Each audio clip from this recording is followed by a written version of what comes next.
In today's video, I'll show you how to add custom foods in Cal AI. Alright, so here we are in Cal AI, and all we need to do is click on the plus icon.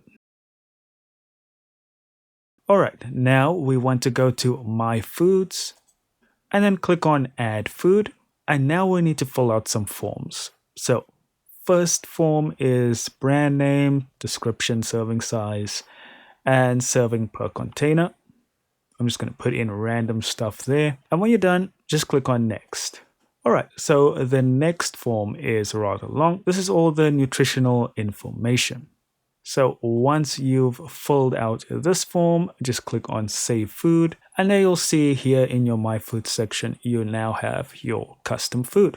And if you do happen to eat some of that food on that day, you can also just click plus like you would any other food to add it to your day. And that's all there is to it, guys. Thank you so much for watching.